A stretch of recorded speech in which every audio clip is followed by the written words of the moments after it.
নমস্কার বন্ধুরা, হেসেল বনলক্ষীতে আপনাদের সকলকে স্বাগত।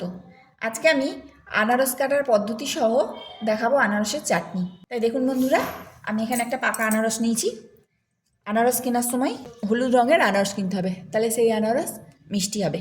অনেকেই দেখি আনারস না ছাড়িয়ে আনারসটা খোসা থেকে ছুরির সাহায্যে পুরোটাই বার করে নেয়, তাতে কিন্তু অনেকটা আনারস নষ্ট হয়। আমি কিন্তু যেভাবে কাটবো তাতে একটু আনারস নষ্ট হবে না।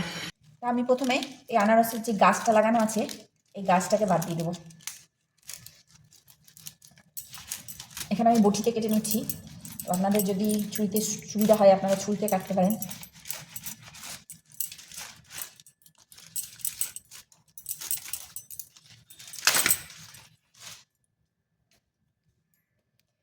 এইভাবে গাছটা বাদ দিয়ে দিলাম। এখান থেকে একটু বাদ দিয়ে দেবো, আর পিছনের অংশটা একটু বাদ দিয়ে দেবো।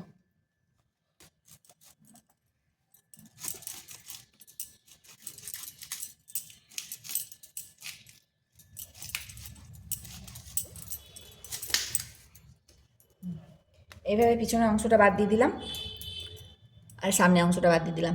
এবার আনারসটা আমি ভালো করে একবার ধুয়ে নেব। বন্ধুরা, এখানে একটা কথা বলি। এখানে আপনারা ছুরি দিয়ে আনারসের এক প্রান্ত থেকে অপর প্রান্ত অবধি ছুরিটাকে ভরে মানে খোলার চারিপাশ থেকে গোল করে ঘুরিয়ে আনারসের খোলাটা বার করে নিতে পারেন। ঠিক ঢোলের মতো বেরিয়ে আসবে খোসাটা। আনারসটা থেকে সম্পূর্ণভাবে গোল হয়ে খোলাটা বেরিয়ে আসবে। ছুরিটা একদিক থেকে অপর দিক অবধি ঢোকাতে হবে, আবার পিছন দিকেও সেইভাবেই ঢোকাতে হবে। ছুরিটা খোসার চারিদিক থেকে গোল করে ঘোরাতে হবে একদম অপর প্রান্ত অবধি। আবার শিরাটার ক্ষেত্রেও সেই একই, গোল করে ঘোরাতে হবে একদম অপর প্রান্ত অবধি। তাহলে শিরাটাও পিছন দিক থেকেও ঘোরাতে হবে ছুরিটাকে এক প্রান্ত থেকে অপর প্রান্ত অবধি। ঠিক এইভাবে আমি একবার দেখিয়ে দিচ্ছি। এইভাবে গোল করে ঘুরিয়ে ভিতর অবধি ছুরিটা ঢোকালে ওপর থেকে চাপ মারলেই পিছনের শিরাটা বেরিয়ে আসবে, আবার খোলাটাও উপর থেকে চাপ মারলে পিছন দিকে বেরিয়ে আসবে। আর ওইভাবে ছাড়ালে খোসাটা ছাড়ানো সহজ হয় ঠিক কথাই, কিন্তু তাতে অনেকটাই অপচয় হয়। তাই আমি ওইভাবে আনারস কাটবো না। আগেকার দিনে মাসিমারা যেভাবে আনারস কাটতো আজকে আমি সেইভাবেই কেটে নেব। আনারস কখনো এইভাবে কাটবেন না, তাহলে চোখ তুলতে ঝামেলা হবে। কারণ চোখগুলো দেখুন ঠিক এইভাবে ব্যাকা ব্যাকা করে লাগানো আছে, প্রত্যেকটা এক সারিতে লাগানো আছে। তাই এইভাবে ব্যাকা করে যদি আনারস কাটা হয় তাহলে চোখ তুলতে কোনো অসুবিধা হয় না। অবশ্য দোকানে যেটা চোখ তোলে তাদের কাছে এক মেশিন থাকে চোখ কাটার মতো, তারা দেখেছি মানে মেশিন দিয়ে পুরো চোখটা উঠে চলে আসে। কিন্তু আমাদের কাছে তো সেই মেশিন নাই, তাই আমাদের বটি অথবা ছুরিতেই কাটতে হবে। তাই এখন আমি দেখিয়ে দিচ্ছি কীভাবে আনারসটা কাটবো। দেখুন বন্ধুরা, আনারসটা খুবই ভারী। হাতে করে ধরে যদি আমি গোটাটা খোসা ছাড়াতে যাই তাহলে হাত ব্যথা হয়ে যাবে। তার জন্য আমি আনারসটাকে আগে 4 ভাগে ভাগ করে নেব। আপনারা গোটাটাও খোসা ছাড়িয়ে নিতে পারেন, কিন্তু আমার মনে হয় 4 ভাগে কেটে নিলে বেশি সুবিধা, তাহলে আর হাতে ব্যথাটা হবে না। এইভাবে 4 ভাগে ভাগ করে নিচ্ছি।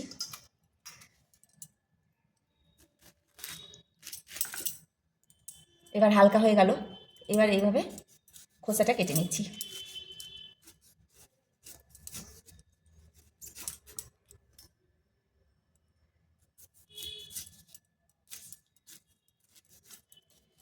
আমার মনে হয় আনারস কাটতে এটাই সব থেকে সুবিধা।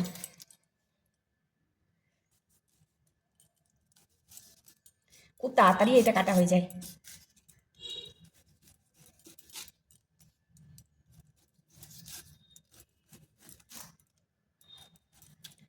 এই দেখুন আমার খোসাটা ছাড়ানো হয়ে গেল। এবার যে চোখ আছে, এই আনারসের চোখ যেগুলোতে খুবই জিভ চুলকায়, তাই এই চোখগুলো বার করতে হবে। এই চোখগুলো বার করতে যদি আমি এই তলা কাটি তাহলে কিন্তু চোখ বেরোবে না। এই তলাটায় কখনো আনারস কাটতে হবে না। আনারসের চোখ দেখুন একদম এইভাবে লাইন দিয়ে আছে, প্রত্যেকটা একদম লম্বা সারিতে আছে। তাই আনারসটাকে ঠিক এইভাবে কাটতে হবে। এই কোণা থেকে প্রথমে চোখটা বাদ দিয়ে দিলাম। এই কোণাতে যেহেতু চোখটা আছে একটু বাদ দিয়ে দিলাম। তার আগে আমি শিরাটা কেটে নিচ্ছি। এই শিরাটা খুবই শক্ত, এই শিরাটা বাদ দিয়ে ফেলছি। এবার দেখুন আমি আনারসটা কীভাবে কেটে নিচ্ছি। এই তলা কাটবো লম্বা লম্বি করে।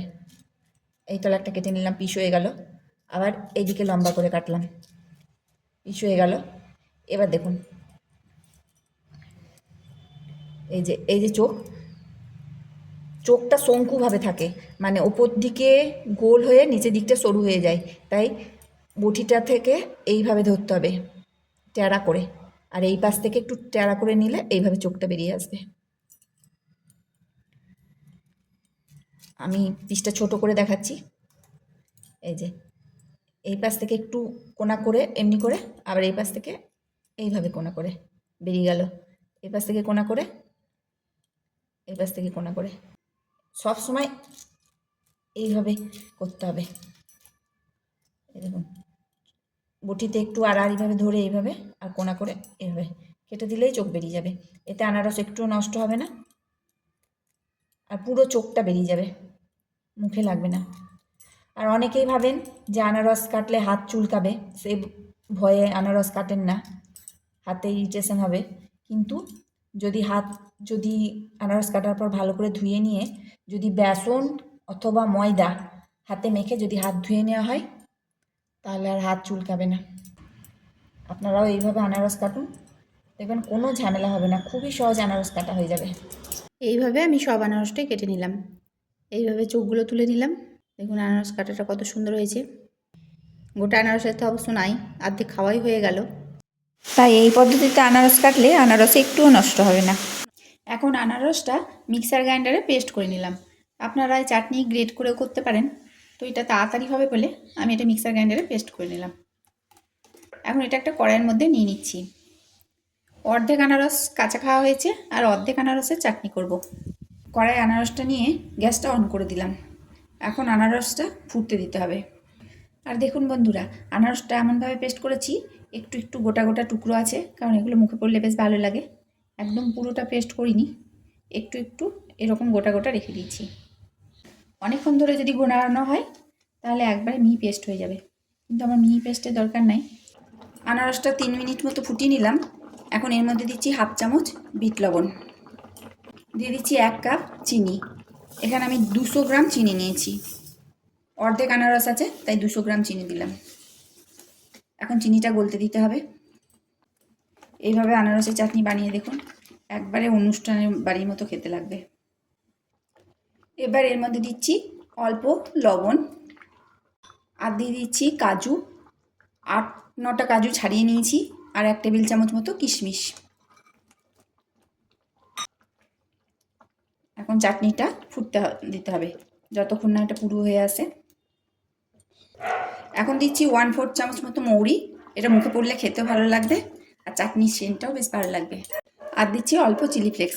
এখানে একটা শুকনো লঙ্কা বীজগুলো বাদ দিয়ে কাঁচি দিয়ে কুচি কুচি করে কেটে চিলি ফ্লেক্স বানিয়ে নিয়েছি। চিলি ফ্লেক্সটা দিলাম, এতে একটু ঝাল ঝালও লাগবে আর দেখতেও ভালো লাগবে। খুব ভালোভাবে মিশিয়ে নিলাম। এটা এখনও ফোটাতে হবে যতক্ষণ না পুরো হয়ে আসে। আরও কিছুক্ষণ আমি এটা ফুটিয়ে নিলাম। দেখুন এটা পুরো হয়ে গেছে, এর থেকে আর বেশি ফুটাবো না, তাহলে জমে যাবে।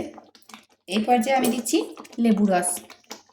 লেবু রসটা শেষবেলাতে দিয়ে গ্যাসটা বন্ধ করে দিতে হবে। এই লেবু রসটা দিলে চাটনিটা ক্রিস্টাল হবে না।